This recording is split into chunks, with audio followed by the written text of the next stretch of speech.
ఓహో,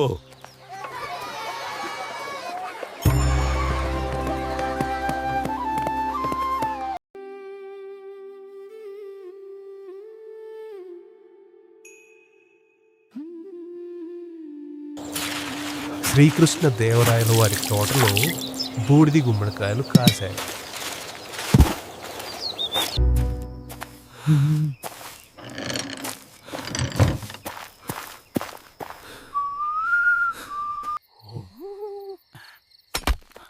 ఎవరు చూడకముందే ఇక్కడి నుండి వెళ్ళిపోవాలి. కానీ ఆ కాసిన కాయలన్నింటినీ ఎవరో దొంగిలిస్తున్నారు.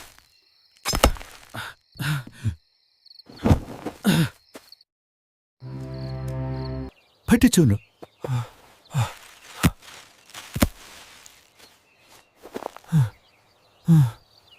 గుమ్మడికాయలు ఎవరో దొంగిలిస్తున్నారు. ఈ దొంగతనం సంగతి రాయలవారి దాకా వెళ్ళింది. రాజుగారు, మన తోటలో గుమ్మడికాయలు ఎవరో దొంగిలిస్తున్నారు. ఇది నాకు అవమానకరం. వెంటనే దొంగను పట్టండి.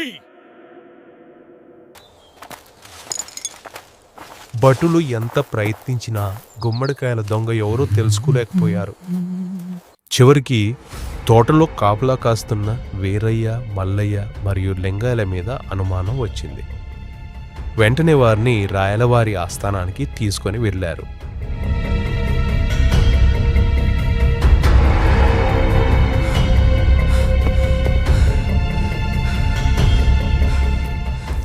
ఆ సమయంలో కొలువులో వెంకటకవి తెనాలి రామకృష్ణుడు కూడా ఉన్నాడు.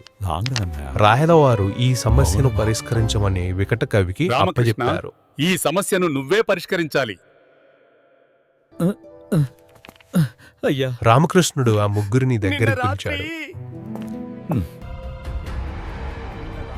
ఇవి మంత్రించిన పుల్లలు అని చెప్పి ఒక్కొక్కరికి ఒక్కొక్క కట్టె పుల్ల మంత్రించిన పుల్లలు.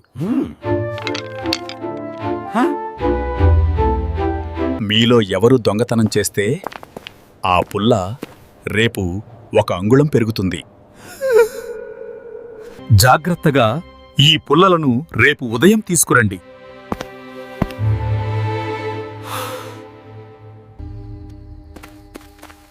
ముగ్గురు ఇళ్లకు వెళ్లారు. కానీ దొంగతనం చేసిన మల్లయ్యకు భయం పట్టుకుంది.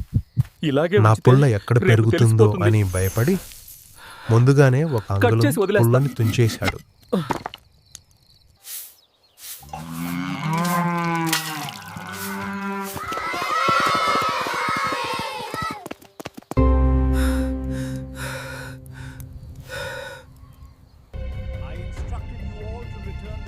మరునాడు ఉదయం ముగ్గురు ఆస్థానానికి వచ్చారు.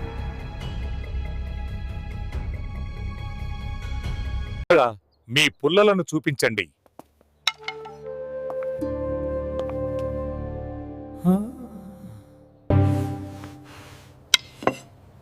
రామకృష్ణుడు పరీక్షించగా 2 పుల్లలు మామూలుగానే ఉన్నాయి. కానీ మల్లయ్య పుల్ల మాత్రం 1 అంగుళం తగ్గిపోయింది.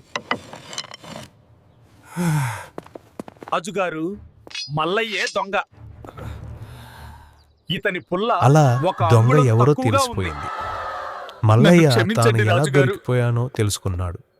సిగ్గుతో తలదించుకుని చేశాను. క్షమాపణ వేడుకున్నాడు. రాయలవారు అతన్ని ఇంకెప్పుడు ఇలాంటి మందలించి పనులు చేయకు వదిలేశారు. మల్లయ్య. అయ్యా, తప్పకుండా రాజుగారు.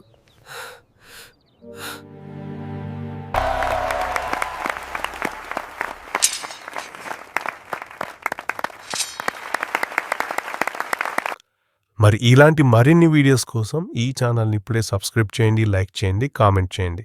Thank you.